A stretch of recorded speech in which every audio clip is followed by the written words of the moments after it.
What's up guys, here is FoXbOw and today we're doing something special. I mean, not special, but when you look at what I'm uploading recently, what isn't special? Basically, anything that is not a meme that's 10 seconds or so, or anything that isn't Sweet Souls. Now what is Sweet Souls? I'm not doing an ad for myself, it's gonna be related, believe me. Sweet Souls is a series with me and my friend where we play Dark Souls and we're being a bit silly, well, let's just say that. With that, what I'm trying to do is appeal to the community of Dark Souls player and the fan of From Software in general. And this is the reason why, right now, I'm doing this video. I mean, I say right now, but the event I'm gonna talk about happened a week ago, approximately. I'm recording this on the 6th of June 2024, and the big event happened the 1st of June. But let's stop the chit chat and let's address the Lovecraftian elephant in the room. Nightmare Card. I mean, right now it looks a bit old, but believe me, it's to make the FPS better. But no, seriously, what I'm gonna talk about is Nightmare Card. So where does it come from? Well,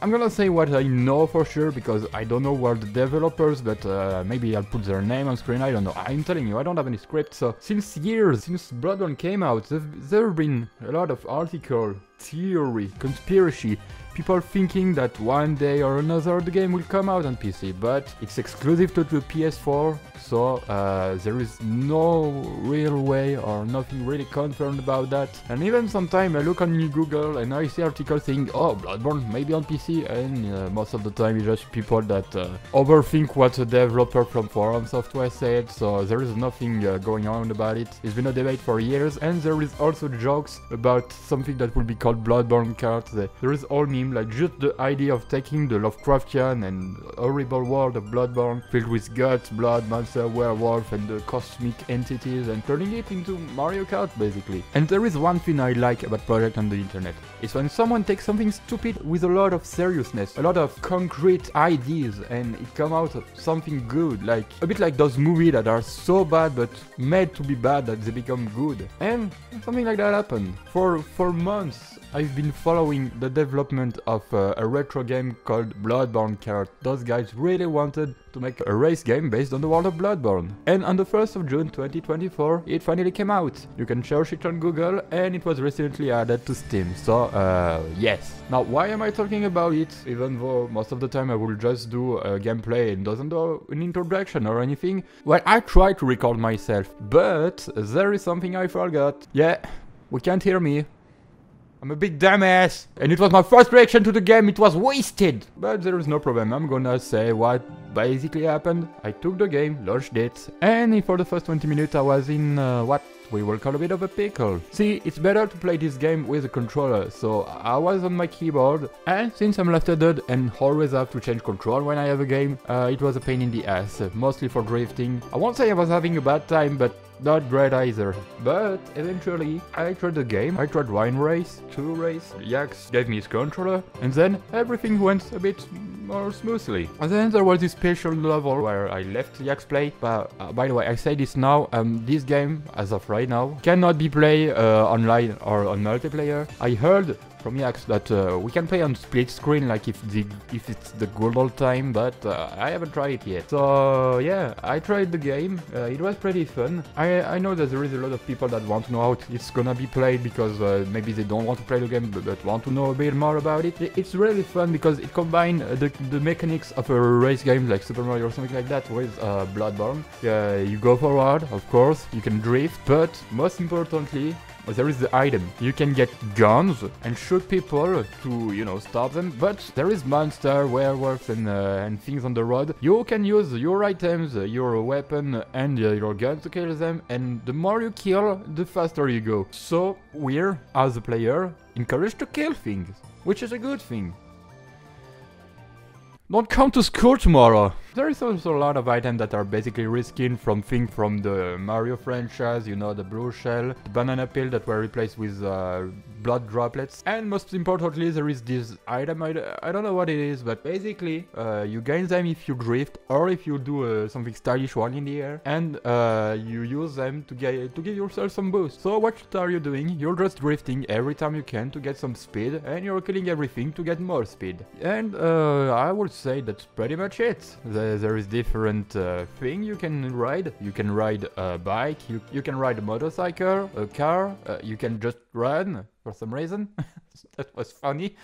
And yeah, that's the game, but that's not it. There is a law. Now it's time to address the other Cthulhu elephant in the room. Late in development, the team realized that they can't call their game Bloodborne Kart because of copyright and things like that. They can't just say that their name is the same as the game from Software. So it's a bit funny, mostly for me, because Yax tried to play the game from his part and look at the lore, but he never played Bloodborne. Me, on the other end, finished the game thanks to Kumkari, for those you know. So it was funny to me to see, for example, all the name look alike. Bloodborne Kart is replaced by Nightmare Cat, which is funny.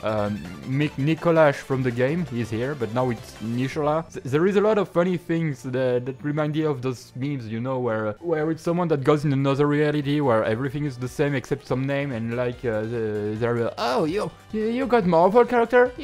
No, not Marvel, something else. Tell me you got Spider-Man. No, we got Westboy. Oh man. Tell me you got Iron Man. No, we got Copperman. Oh man. You know, just those look-alike names, so it can be funny for someone who played the game Bloodborne and who see how they try to deviate from the original thing to make a pretty interesting lore. I mean, there is lore, I haven't read it, but there is, and that's pretty funny. This level was basically a boss fight, where first of all, I was just drifting around with the enemy on his motorcycle, trying to shoot him. It was pretty hard because at the beginning of this fight, I didn't have the game fully in hands, and I was trying to change my settings, and I started getting better, but the thing is that I used the same button to, you know, I forgot the name in English, fuck it, and to drift. So every time I tried to drift, Yax started to bash his head against the desk. Yeah, that was pretty annoying, yet funny.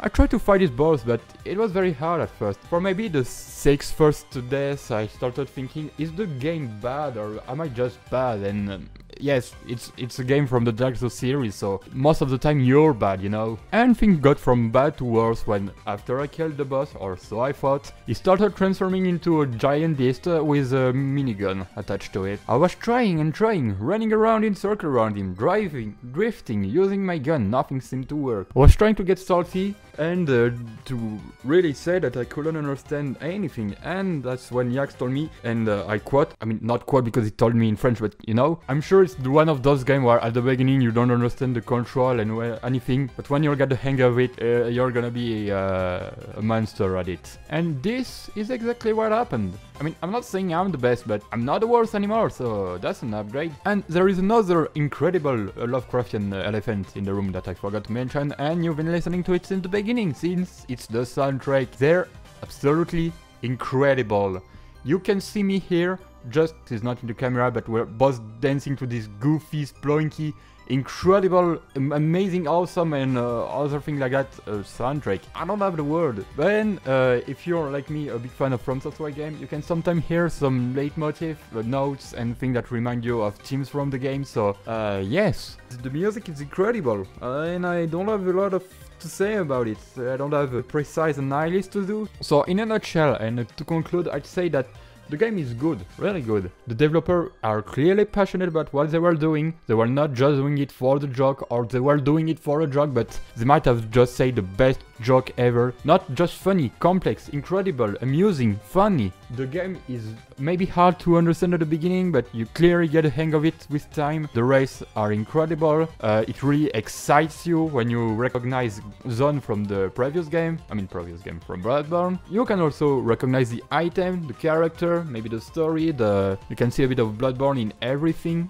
The special missions are pretty cool. I mentioned to the boss fight I said, and this type of battle royale, let's say the thing as there that Yax tried to play, and the music are incredible. So if you want to find a game that's goofy, a bit dark, with race, guns, werewolf, minigun, and also blood, Nightmare Cat is here for you. This was FoXbOw. Please like, comment, subscribe. I beg you, I fucking beg you. I'm losing subscriber, and look at this. I'm near the 1,000 subscribers. I'm edging around here. I'm